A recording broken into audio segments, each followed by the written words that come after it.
So, good evening, friends. Again, meeting in the session of philosophy, and we are discussing regarding the Kant's philosophy, the chapter number 10, the materialism in the medicine. We have discussed certain aspects of it. We have learned that he tried to explain the aphorism number 13 and 14, which are related with the vital force in its characteristics, and how this vital force gets affected at the dynamic plane used to produce a disorder and which needs a treatment at the same plane. That's what he has tried to explain over there in this both aphorisms. He tried to make your concept clear that this is always appears or happens to be there in the interior only, nothing morbid which remains inside. Whatever is morbid is the dynamic derangement, it is not something visible. And that concept, if gets cleared in your mind, then you will definitely treat it with the help of totality of the symptoms or symptoms reflected outside. And that is the only language with which you can understand the person is diseased. So this concept he tried to impose on your mind through this lecture, and he explains that in detail. So he explains when we learn this organon, Hahnemann's organon, which is the product of his own experimentation, and experimentation which is years together experimentation. So ultimately, whenever he founds the truth, he writes it down. He has written it down, and every time he has made the changes. If something he found it is wrong, he has changed, and that's why different editions of the organ of medicine exist. And the recent one, that is the sixth one with which we are learning, and Kant says that what he says in last sentence, the continued study of organ brings a deeper and deeper understanding of it because it is true, and that's the reality. It is very, very real, very much real, that whatever is explained over there is nothing but the truth which he have brought forward through this.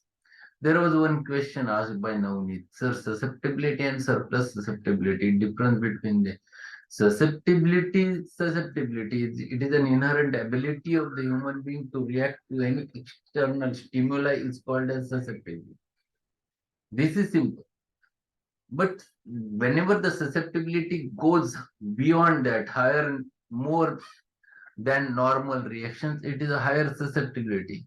There is nothing like that surplus susceptibility. Surplus susceptibility is nothing but the susceptibility with which the patient reacts. So it might be a higher, it might be lower, or it might be normal. These are the three things which you can talk about the susceptibility. So next, what he says, next paragraph, in the 15th paragraph, another thought comes up, which still further shows the unit of government which we have dwelt upon so much in the past lectures. Everything that flows from center must be considered in connection with that center. Man in his healthy state is but the result of normal activities of unit, and he must be considered as a unit. In other words, his healthy vital force is the result of action from the center. So what is explaining? Whenever you are considering the human being, you consider the human being as a whole, not different parts. You consider it is a one unit, and there is a one center. And whatever happens is the result of the actions ordered by the center. So it flows from center to periphery. Whatever the thought develops in your mind, accordingly your body works. So everything in the state of health, it runs from the center to the periphery. So this is true when you consider the human being. So if disease has to happen, first the center should be at the problem. If center is at fault, reflected at the periphery in the form of signs and symptoms. So disease always happens to be there at the center. Reflection is always at the periphery. If this concept is clear in your mind, then you will never think of about the diseases in the form of local diseases or local complaints. On the other hand, when man becomes diseased in his disorder or disease state, he is still unit and has to be considered collectively. So if you consider the human being as a whole unit, whether it is in the state of health or whether it is in the state of disease, every time you have to take into consideration the whole human being and not the distant parts. It is not to be considered that his physiological action produces his morbid actions, but that his morbid actions so completely dominate him that he is one morbid state. So, whenever disease has to happen, it is not a part which is affected. It is the first whole human being is affected, reflected in the part. If the patient comes to you with sore throat, it doesn't mean that there is only sore throat. There is a disease in the human being because of which the sore throat is expressed. So it is not the part which is diseased. It is the whole human being is diseased because human reacts as a whole. Your reactions are not with the specific parts. Even though you think about it, you can easily get the answer. If someone looks like this to you, what happens? You start reacting. And whenever you start reacting, your whole body reacts. It is the whole, as a unit, you react to the situation. And this is the truth. So whenever we are considering all those things, we have to understand this is very specific that whenever human being reacts as a whole and all the orders happens right from the center expresses at the periphery.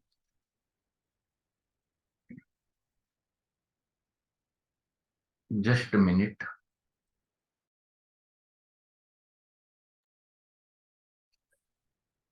This is again illustrated when he is dominated by the action of drug. When a drug instead of disease possesses him, then we see a morbid state, but it is still a unit of action.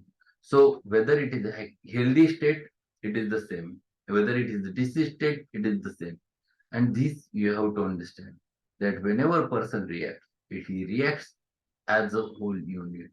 And that concept one must think and one must understand. If you understand this dynamic concept, then you will treat the dynamic disorder. And to conclude this chapter, the last big paragraph, what he says, there are three different subjects forming a union of study. The study of man in his natural state, the study of man in his sick state from the natural order, and the study of man in his sick state from the artificial disorder. Each remedy must be studied as a unit first, and then those units may be compared. To intermingle comparative mathematica without a full knowledge of the units is a mistake. So he explains when you have to understand the human being, you have to understand it from three different aspects. One first thing, whenever the human is there in the state of health, that's what you have to look for. You have to understand. That is the first thing. When he gets diseased, then you have to understand the disease state of the human being as a whole. And then when you have to treat him, then you have to find it out. You have to learn the mathematica. And again, when you are learning the mathematica, you have to learn that specific drug as a whole. That is also as a unit. So if you are learning aconite, you must learn what is exactly the aconite. If you understand it as a whole, then you can apply aconite. If you understand only one or two symptoms of aconite, you cannot apply. So whenever you have to learn that specific medicine as a whole, as a unit, and then only you can compare one unit with another. Then and then you can compare aconite with belladonna. Then and then only you can compare aconite with the gelsemium, aconite with any other acute remedy. So to intermingle To intermingle comparative mathematica without a full knowledge of unit is a mistake. This I have found out by experience in my earlier teaching. I have taught much comparative mathematica, thinking that a wise course to pursue, but have since abandoned that plan and now study each remedy as a unit, just as I advise the study of each disease as a unit. So what is explaining that whenever you are learning the mathematica, you learn every remedy as a whole unit. And in his Mathematica, Kant has explained the personality. It is the only Mathematica in earlier time where the personalities of the drugs are mentioned. Kant was the first one who has explained or who started explaining the personality of a specific remedy. So Kent has explained wherever he has written the Material, he has like explained like that Aconite behaves like that. How is the Aconite person? So he explains the personality over there, and that explains as a unit. So I have taught much comparative mathematica, thinking that a wise course to pursue, but since I have since abandoned that plan and now study each remedy as a unit, just as I have advised the study of each disease as a unit. When one remedy is fully mastered or one disease is fully mastered, then you are ready to compare. So one should be very thorough with the diseases as well as very thorough with the medicines or drugs. First of all, think of measles as a measles and whooping cough as a whooping cough. And then, and when you come to chronic diseases, ascertain all things that have been observed in the syphilis, and all symptoms that have been observed in psychosis, and all those that have been observed in Sora. You are then prepared to enter into the study of Mathematica and see the relationship of some remedies to the acute miasms and relationship of other remedies to the chronic miasms. So he is explaining how to study, how to go ahead. First, you must be thorough with each and every disease. If you are learning measles, you learn about measles thoroughly. If you are learning about the mumps, you must learn mumps properly. If you are learning about the whooping cough, you learn the whooping cough. Understand it thoroughly. Then you are able to compare the disorder. And same is true when you are learning the remedies, you learn every remedy by heart, then you will understand which is acute remedy, then you will understand which is chronic remedy. If you are considering it is chronic remedy, then you will understand which is psoriatic, which is psychotic, which is syphilitic. The study in this way, if you study, you never forget about them. You are then prepared to enter the study of Mathematica and see relationship of some remedies to the acute miasms and relationship of the other remedies to the chronic miasms. You will see particularly the image of measles in some remedies, the image of whooping cough in others, and image of sora, syphilis, psychosis in others. Then you are ready to proceed with what may be called individualization, because there are the most general, and from these we go into the particulars and then into the comparison. This is the classical way. This is the classical way to proceed. And when it is followed, the physician becomes wise and intelligent and can apply the mathematica with wonderful precision. Such was Hahnemann's method. So he has explained very clearly over there that if you want to learn the mathematica, if you want to learn the disorders, if you want to learn the human being, you must learn it by unit, understand it thoroughly, and then compare it with others. Then it becomes very clear in your mind. So when you are learning every remedy, learn by heart, understand that as a unit, and then you will understand it clearly. Then it becomes very clear in your mind. And this is what Hahnemann's idea of understanding the remedies and comparing it with the similar types of remedies. That is what is called as an analysis or analyzing the remedy.